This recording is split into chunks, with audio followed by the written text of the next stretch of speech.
Oi gente, eu sou Daniele Nunes e tá no ar o Em Feira, seu programa de cultura, memória e tudo que movimenta a Feira de Santana. E eu sou Raiane Natália e aqui a gente fala da cidade, das pessoas e das histórias que fazem parte do nosso dia a dia. E o programa de hoje tá especial, tem história, arte, empreendedorismo e até futebol. Então fica com a gente, porque o Em Feira já começou.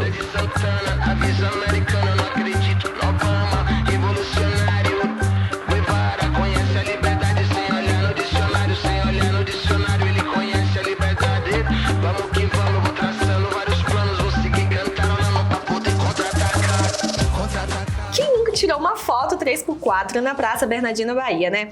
Os fotógrafos Lambi Lambi fazem parte da paisagem e da memória da cidade há décadas. O repórter Wellington Lobo foi conversar com alguns desses profissionais para saber como eles tentam manter essa tradição de trabalho até hoje.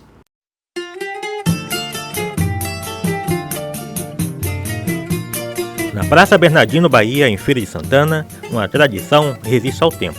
São os fotógrafos Lambi Lambi. E quem já tirou foto com esses profissionais sabe o valor dessas lembranças. Aqui os meninos têm mais de 45 anos de carreira que trabalham aqui tirando foto. É muito velho aqui, tá entendendo? E é profissional, tá entendendo? E eu achei de tirar da mão deles porque eles tiram bem.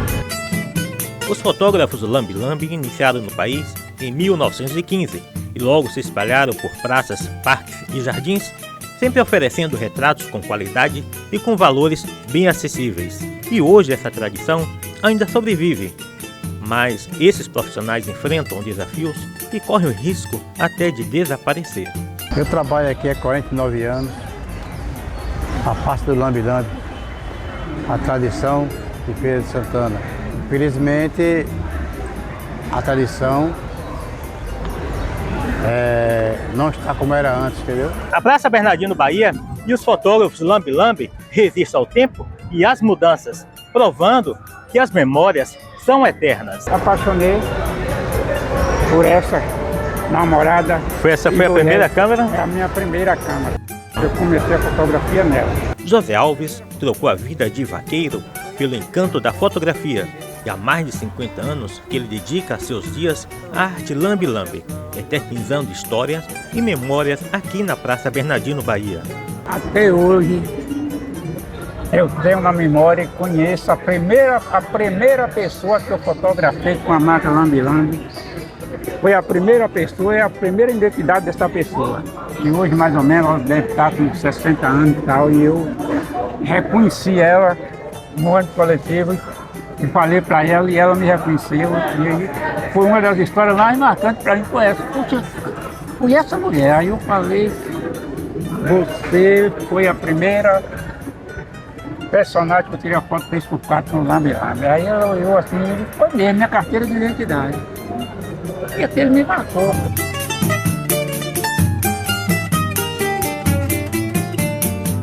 E você de casa, sabe por que esses fotógrafos eram chamados Lambi Lambi? É porque antigamente o Lambi Lambi, eu não alcancei não, mas diz que é porque o povo pegava a foto, lavava e passava na língua para ver se tinha um pó-sulfito.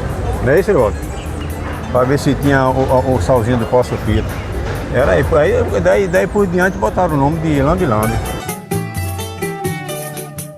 Se você perguntar no estado do Brasil onde é a parte do Lambi Lambi, na Feira de Santana, todo mundo já conhece. Ela é conhecida como a Praça do Lambi Lambi. Ela não é conhecida como a Praça Bernardino Bahia. Então até as pessoas que vão marcar o encontro me esperam na Praça do Lambi Lambi, entendeu? Não me esperam para a Praça Bernardino Bahia, porque muitos não sabem, 90% não sabe onde é a Praça Bernardino Bahia. Sabe como a Praça do Lambi Lambi. Então é isso, aqui é a tradição, não pode acabar. E como não sou besta nem nada, aproveitei e pedi que fizesse uma foto minha. Seu José Alves e sua câmera oferecem hoje muito mais do que meia dúzia de retratos. Juntos, proporcionam uma apaixonante viagem no tempo. Olha o passarinho. Eu tenho certeza certeza que eu tenho um álbum só de fotos 3x4 que eu tirei lá mesmo na Praça do Lambi Lambi. Eu tenho várias também. Mas vamos continuar falando de trabalho. No dia a dia corrido dos universitários, muitos deles precisam comer fora de casa. Entre uma aula e outra, lanches rápidos se tornam a melhor opção. E com isso, muita gente acaba fazendo da rua seu ponto de trabalho. Você vai ver agora, na reportagem de Beatriz Almeida, como os vendedores e estudantes dividem o mesmo espaço para fortalecer o empreendedorismo local. Quando a noite cai na frente da faculdade, tem gente que já espera mais do que só a aula. Espera o cheirinho bom do café e o bolo quentinho da tia.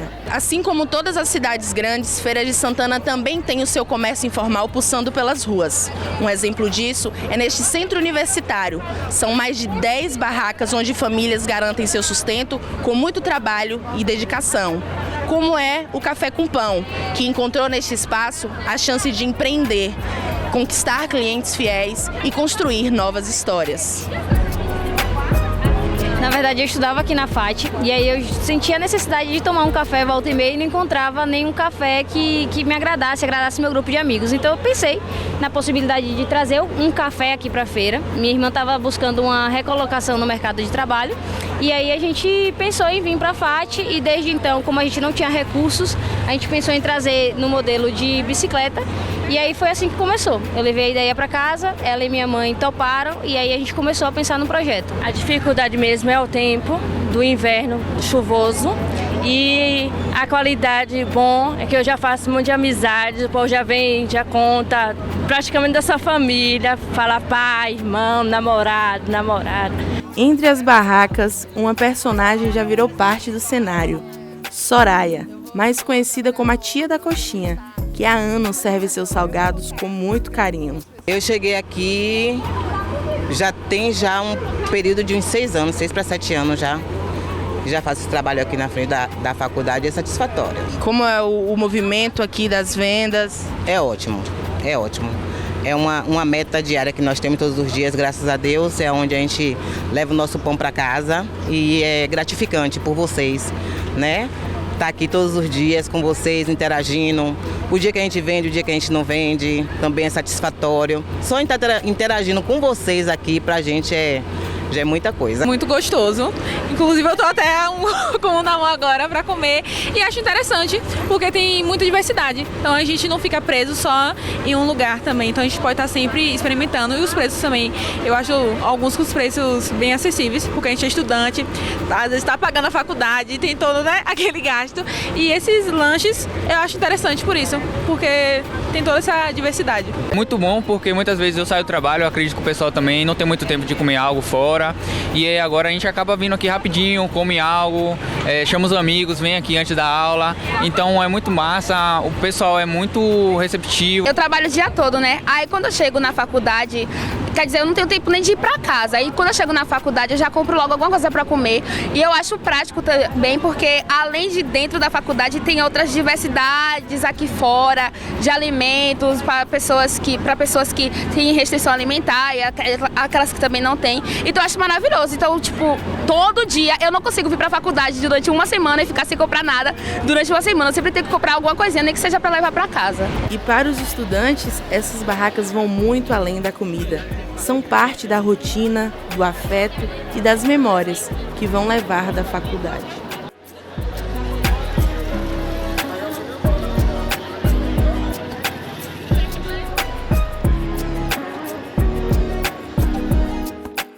Nossa, aquele VT que dá água na boca, né? Eu tô louca pra sair daqui correndo comprar o meu. Eu quero um lanche também, tá? Mesmo com a correria do dia a dia, a gente sempre precisa de uma pausa para tomar um cafezinho, não é, Dani? Então vamos dar uma pausinha? Tá na hora do café. Hoje, Ricardo Botelho bate um papo com um triatleta que vai contar como é conciliar treinos, provas e rotina aqui em Feira de Santana. Quero ver, hein? Segue daí, Ricardo.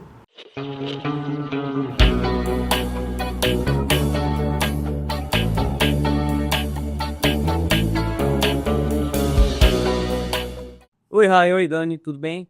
Sejam bem-vindos a mais uma edição do nosso Hora do Café. E o nosso convidado de hoje é Lucas Maltês. No programa de hoje, recebemos um convidado que representa disciplina, superação e paixão pelo esporte. Lucas Maltês é triatleta e empresário em Feira de Santana, e vai compartilhar com a gente como é treinar, competir e viver do esporte em uma cidade com poucos recursos para os atletas. Muito bem-vindo, Lucas, e muito obrigado por ter aceitado o nosso convite. Obrigado, Ricardo. Eu que agradeço a oportunidade. Como que o senhor começou no triatlo, né? E o que é ser um triatleta? Eu comecei no triatlo em 2012, 13 anos atrás. Eu que venho da natação, eu era nadador. Dei uma desanimada assim de competir em natação. E aí comecei a praticar corrida, musculação. Já gostava do ciclismo. Aí acabou que eu uni as 3 modalidades. E aí na época eu me uni com os primos meus, que já tinha sido treinador de triatlo. E aí eu acabei resgatando ele pro triatlo e ele me incentivando a fazer triatlo. E aí a gente começou a fazer alguns treinos, alguns simulados, envolvendo as 3 modalidades. E daí eu parti para minha primeira prova em 2012. A primeira prova que o senhor fez foi aqui na cidade de Feira de Santana do Livro? Não. A primeira prova que eu fiz foi um circuito nacional do Sesc Triatlo, em Salvador, na Cidade Baixa. O Sesc faz um circuito nacional e acho que 6 cidades no país. E Salvador era uma dessas cidades, era um evento bem grande, bem organizado. Premiação em dinheiro, atleta de todo o país. E lá foi onde eu fiz minha primeira prova de triatlo. Salvador. Eu queria saber como que é a relação da cidade de Feira de Santana com o triatlo. Se tem realmente um incentivo, quais são os desafios que o senhor enfrenta ao ser um triatleta como Feira de Santana? Eu, quando comecei a fazer o triatlo, antes de mim, já havia tido uma safra de triatletas em Feira. Lá nos anos 90, me encontrava com eles eram até atletas desse primo meu. E aí, essa geração dos anos 90 meio que desapareceu, né? Alguns pararam de treinar, outros foram morar de lugar. 1 ou 2 que ainda se mantinham ativos. E aí, quando eu comecei a fazer triatlo, eu comecei a resgatar algum desses triatletas. Eu, como também era treinador e personal trainer, alguns alunos meus de personal, eu comecei a estimular a fazer triatlo. E aí, foi crescendo, foi quando eu passei a ser treinador de triatlo oficialmente. Abri uma assessoria de triatlo. Hoje aí eu tenho uma assessoria que é a maior assessoria de triatlo no interior da Bahia, uma das maiores do estado. Hoje a gente tem uma comunidade de triatletas em Feira que nunca teve. Acredito hoje que a gente já chegou a... esse ano a gente conseguiu colocar mais de 40 triatletas numa prova de Campeonato Nordeste de Salvador. Todos dessa minha equipe. Dentro dessa equipe a gente tem meia de 80 triatletas. Feira hoje tem um celeiro de triatletas bons. Temos triatletas a nível nacional, a nível estadual, participando em campeonatos mundiais. E hoje o cenário do triatlo de Feira é esse. A gente já tem também pessoal aí se destacando nas provas de Aerolenha, que é uma marca que realiza provas de triatlo de grande porte. Qual a sensação que o senhor tem em relação à Feira de Santana, cidade de Feira? Como o senhor acha que poderia melhorar a estrutura, não só para os triatletas, mas para o esporte em geral? Eu costumo dizer que somos privilegiados. Feira, apesar de ser interior, a gente ainda tem uma avenida que ainda serve para treinamento, que é a Avenida Norte Cerqueira, né? A gente tem uma academia ali perto da Norte Cerqueira, disponível a piscina de 25 metros. Ou seja, a gente tem também estradas próximas que também a gente usa o show para fazer os treinos de ciclismo.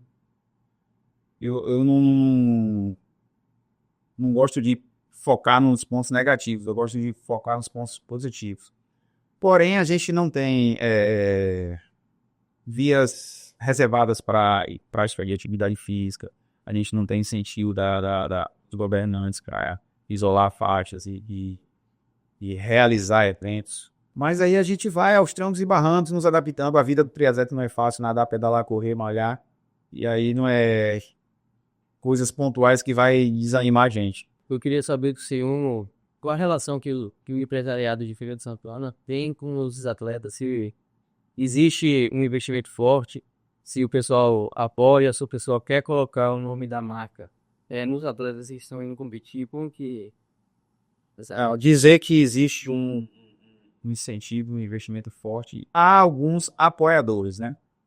ajuda de custos em eventos, em equipamentos, em suplementos, mas hoje em dia você não vê uma empresa abraçar um atleta e acreditar no poder do esporte, acreditar no potencial desse atleta, explorar a imagem desse atleta para agregar valor à sua empresa, né? Hoje em dia a gente tem muito pouco isso feito. Existem alguns projetos de incentivo do governo, do estado, do governo, do município. E no caso, por exemplo, se um atleta ele quiser competir fora da cidade, essas empresas não patrocinam. Como que funciona? Como que o atleta ele consegue arrecadar no suficiente para poder competir, por exemplo, em outro país ou uma cidade que é mais distante aqui do país? A vida do atleta profissional do Brasil não é fácil. A do atleta amador piorou.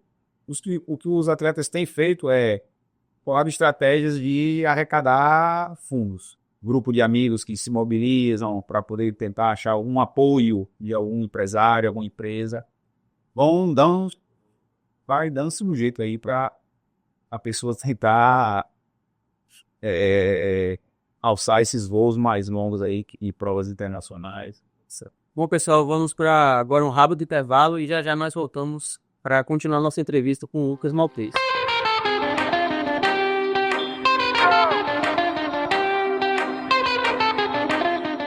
Ei, chegou a hora de realizar o seu sonho. Venha fazer o vestibular com a gente. Temos professores, mestres e doutores comprometidos com a excelência. Aulas práticas em laboratórios que te preparam para enfrentar os desafios do mercado, com confiança e competência. Escolha a Unifat e deixe sua marca no mundo. Aqui você está a um passo de transformar o seu futuro. Vem pra melhor! Quer fazer odontologia? A Unifat é sua escolha. Laboratórios modernos e clínicas equipadas com tecnologia de ponta. Formação com aula prática desde o primeiro semestre com mestres e doutores. Inscreva-se no nosso vestibular e comece o seu futuro.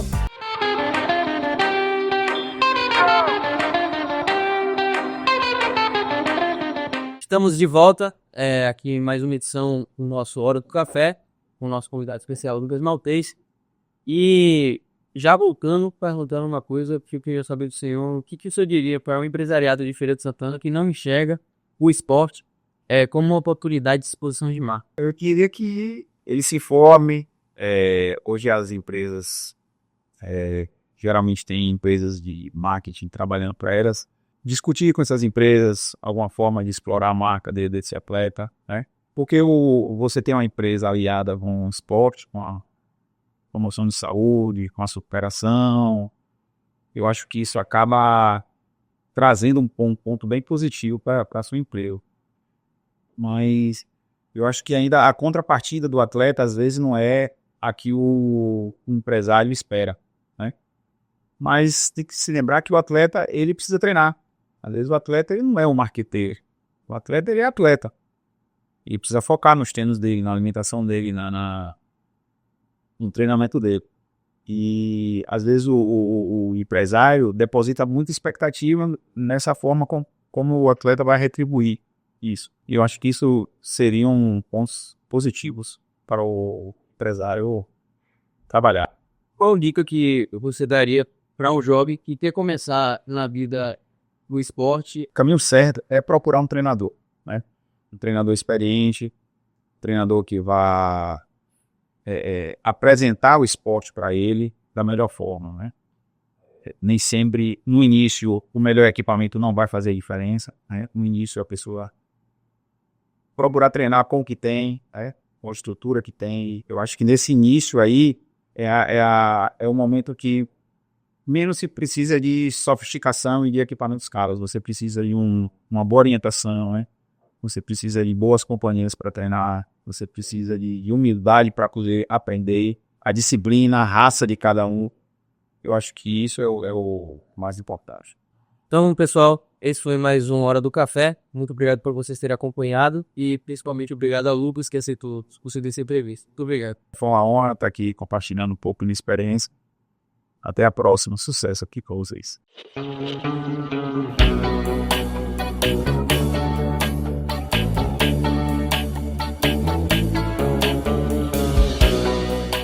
Eu imagino que tem que ter muita força de vontade para conciliar 3 esportes. Com certeza. Agora vamos falar de futebol. Falar sobre um assunto que sempre atrai amantes do esporte. Mas hoje a história é um pouquinho diferente. A Princesinha do Sertão, além de ter um torcedor apaixonado, conta com 3 clubes profissionais que fazem parte da história da cidade. Quem explica melhor pra gente essa ligação é o repórter Lucas Falcão. Feira de Santana e o futebol, uma ligação que tem tudo a ver. A Princesinha do Sertão, além de ter um torcedor apaixonado, conta com 3 clubes profissionais que juntos levam o nome de feira e traduzem bem a resiliência e a coragem presentes na história da cidade. O Fluminense, time mais tradicional da cidade, foi fundado por um grupo de jovens torcedores do Fluminense do Rio de Janeiro, no ano de 1941. O Bahia de Feira foi fundado em 2 de julho de 1937, quando se chamava apenas Bahia, passando a levar o nome da cidade somente após 32 anos. O Feirense, o clube mais novo, fundado em 30 de maio de 2007. O clube que hoje não faz mais parte do cenário feirense é o Palmeiras do Nordeste, que foi fundado no ano 2000 em parceria com o Palmeiras de São Paulo, mas anunciou o encerramento das suas atividades 7 anos depois. O clube que retrata, até nas suas cores, a semelhança com a cidade é o Fluminense, maior e mais tradicional clube da cidade. Para falar um pouco da tradição e importância desse time, conversei com um ilustre torcedor que conta a emoção de ir ao estádio apoiar o seu time do coração. O Fluminense é querido em todo o estado da Bahia. Quando o Fluminense jogava, vinha, para você ter uma ideia, vinha gente de Barreiras, 890 quilômetros, não é isso? Juazeiro da Bahia, porque tinha um jogador chamado Baé, que era de Juazeiro. Essa região cinzaleira, que o Onça era de Santa Luz, vinha todo mundo. Esse é o estádio Alberto Oliveira, também conhecido como Joia da Princesa, principal estádio da cidade e que já foi palco de muitas histórias, envolvendo jogos decisivos e personalidades que passaram por aqui, como Garrincha, Zico e até mesmo o rei do futebol, Pelé. Uma coisa é certa, o futebol faz parte da história de Feira de Santana, uma cidade tão grande, com raízes do esporte mais popular do país. Conversamos com João Falcão, ex-presidente do Fluminense de Feira, que conta um pouco da relação do clube com a origem da cidade. A relação é total, né? O Fluminense de Feira nasceu de torcedores que tinham aqui do Fluminense do Rio e que jogavam bola, futebol amador, sendo que grande parte de minha família, de meus tios, que eram torcedores do Fluminense do Rio, e o Fluminense nasceu lá, segundo dizem, na casa de meu avô, por isso teve esse nome, Fluminense de Feira, e as cores verde, vermelho e branco, que são as cores do Fluminense do Rio. Inclusive, fala-se que Feira na época não tinha bandeira, não tinha seu símbolo, e acabou as cores verde, vermelho e branco, ficaram em função do seu maior divulgador, e quem mais botou o nome de Feira lá em cima foi o Fluminense. Para contar um pouco do histórico e da importância dos times da cidade, batemos um papo com o jornalista feirense Itajaí Pedra Branca, que narrou muitas partidas de futebol na cidade. O Fluminense que projetou o nome da cidade em anos atrás, em vários campeonatos regionais e também campeonatos nacionais, onde participou. O Fluminense já fez algumas partidas amistosas também fora do Brasil. Tem o Bahia de Feira, que tem uma parte financeira muito boa, que é ligada a uma universidade em Feira de Santana. Hoje, o torcedor feirense espera que o futebol cresça e que volte aos tempos de glória.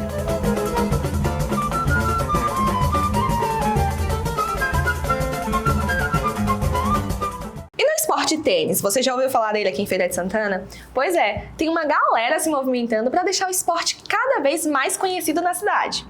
O torneio Tom Paim de tênis já chega à sua 9ª edição e destaca que o esporte tem espaço em Feira de Santana. Quem traz essa história pra gente é a repórter Maria Rita Moreira. Ela quica 1, 2, 3 vezes. E então o silêncio é rompido pelo impacto certeiro da raquete. No tênis, cada ponto é construído com concentração, estratégia e muita agilidade. O tênis é uma modalidade esportiva pouco falada aqui em Feira de Santana, mas aos poucos o esporte vai deixando de ser um ponto fora da curva e começa a ganhar jogo na cidade, através do torneio Tom Paim de tênis, criado com o objetivo de trazer o esporte mais para perto. Aqui em Feira tinha só uma etapa, né, durante o ano todo 3 etapas, na Smash e Alagoinhas. Só que eu via que precisava mais do pessoal estar jogando para praticar o esporte que é bom para a saúde. E também eu não tinha esse acesso a jogar as classes na Smash pelo nível, né? Não tinha essa coisa, tinha que trazer o pessoal de fora. E eu passei a fazer em um grupo com 20 pessoas e hoje está aí, 170 nas competições, a 9ª edição. Algum dos motivos para que o tênis ainda seja um esporte mais afastado da sociedade é a falta de investimento e a privatização das quadras. Será que no placar da inclusão ainda estamos no primeiro set? Recursos, né? Falta de patrocinadores para proporcionar o que vocês viram hoje aí.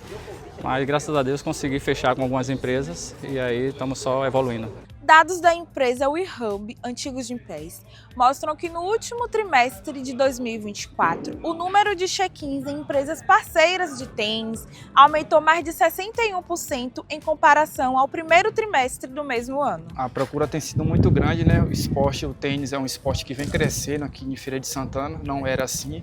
Hoje em dia, a maioria dos condomínios vem construindo quadra de tênis e os moradores estão procurando cada vez mais aulas de tênis, certo? Tem um torneio de Tom Paim aqui que está proporcionando mais e mais jogos, e isso aí vem incentivando os cidadãos de Feira de Santana, atletas. Com apenas 13 anos, Isaías descobriu a paixão pelo tênis. Integrante de um projeto social em Conceição de Jacuípe, ele acredita que o tênis vai além do esporte, é uma ferramenta de transformação. É um esporte muito bom que me ajudou muito, que eu acho que vai ajudar outras pessoas também. Eu gosto, conheci os meus colegas que treinam junto comigo, que me ajudou bastante com o esporte. Aí hoje eu tô aqui, né, para jogar o que vier, qualquer desafio que vir eu enfrento, né. Já Diego, apontado como número 1 do tênis na Bahia, veio à Feira de Santana com um só objetivo: disputar o campeonato Tom Paim de tênis e mostrar o porquê ocupa o topo do ranking. Ser número 1 da Bahia é uma sensação muito boa, é um caminho muito longo até chegar aí, né?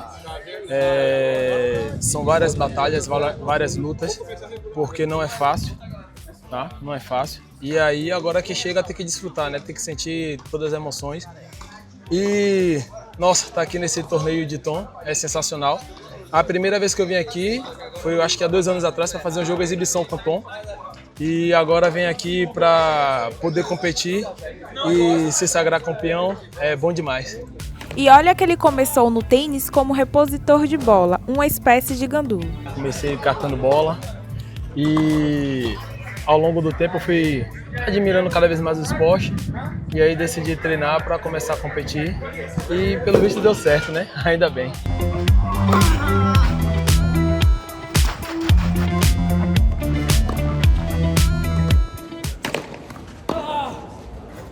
Nosso programa, infelizmente, já está chegando ao fim. Mas antes, é claro que a gente ainda vai falar sobre arte. Na crítica cultural de hoje, Carla Carneiro mergulha na obra de Muricy e traz reflexões sobre arte, tempo e território. Vale conferir. Oi Dani, oi Rai, oi galera, tudo certo com vocês? Eu sou Carla Carneiro e tá começando aquele quadro que a gente ama. Troca ideias sobre arte, cultura e tudo que movimenta a princesa do sertão. E hoje eu vou te apresentar, ou reforçar para quem já conhece, um artista que está deixando a marca dele por onde passa. Nas ruas, nos muros, nos sons, nas cores. Estou falando do muralista Muricy, ou Merci, como ele assina. Muricy traz na sua arte a periferia. Ele carrega isso com muito orgulho. A arte dele tem alma e tem presença. As cores fortes não estão ali só para enfeitar não, viu? Tudo isso carrega história. Nas artes deles, os personagens negros aparecem com destaque, com dignidade e com força. É sobre ocupar espaço. Ele coloca no centro quem sempre foi empurrado para os cantos. Enquanto muita gente só vê a cidade como lugar de passagem, Muricy vê como tela. Ele transforma o que é comum em obra de arte. E não parou por aí não. Além dos muros, a arte dele foi parar em malas, chinelos, quadros, roupas, carros de luxo. Ele colabora com marcas, com artistas, tá em tudo. Ele é raiz, mas também é expansão. Para mim, o que Muricy faz é muito mais do que pintar. É construir identidade, resgatar a memória, afirmar quem a gente é. E no mundo que vive tentando apagar nossa existência, ele chega com tudo e mostra: tô aqui, existo e tenho orgulho de onde venho. E tem uma arte dele que me chamou muita atenção, que é a ilustração para o disco Luiz Gonzaga, da banda Roça Saúde. Banda que é aqui de Feira e está com parceria com a Orquestra Sinfônica da Bahia. E analisando essa imagem, a gente vê um dos integrantes da banda sentado em cima de várias caixas de som. E, inclusive, uma delas tem a bandeira da Jamaica, mostrando como o reggae e a cultura preta caribenha estão ali presentes, influenciando tudo. O músico tá com uma dureg na cabeça e por cima um chapéu de vaqueiro estilizado, com cores que chamam a atenção, no estilo Muricy de ser, né? E o encontro do vaqueiro do sertão com o jovem da periferia urbana. E isso é a identidade cruzada, é a cultura remixada com estilo. Nas costas, ele traz uma sanfona, em uma das mãos, o saxofone, e na outra, o detalhe que rouba a cena, a caixa d'água do Tomba. É Muricy dizendo que essa arte vem daqui, de Feira de Santana. E em cima da caixa tem um chiclete e um olho colado. É quase como um toque pop ácido, sabe? Aquele olhar que pega o que é simples do dia a dia e transforma em arte. É tudo colorido, ousado, misturado. E é nessa mistura que Muricy brilha. Ele consegue traduzir o que é ser baiano hoje. Urbano, rural, moderno, tradicional, eletrônico, raiz. Tudo ao mesmo tempo. Muricy é prova viva que a cultura também é forte aqui no interior. E o melhor de tudo, com identidade própria, sem copiar ninguém, com um olhar que é só dele. E a arte tem a cara da gente, sabe? A cara de Feira de Santana. E para encerrar, vou pegar emprestada a expressão de um colega jornalista, Felipe Corrêa, para dizer que Muricy é um artista diferenciado. Ele tem a cara da cidade. E é isso, minha gente. Eu vou ficando por aqui. Infelizmente, nosso tempo acabou, mas estou feliz em mostrar como a nossa cidade vai além do comércio. Ela é rica em arte e cultura. Um beijão para vocês e até logo. Nossa cidade fala e a gente tá aqui para ouvir. O Em Feira de hoje fica por aqui. Muito obrigada, Raia. Amei compartilhar aqui com você. E obrigada pela sua audiência. Obrigada a vocês que assistiram. Obrigada, Dani. E é isso, gente. Até a próxima. Tchau, tchau.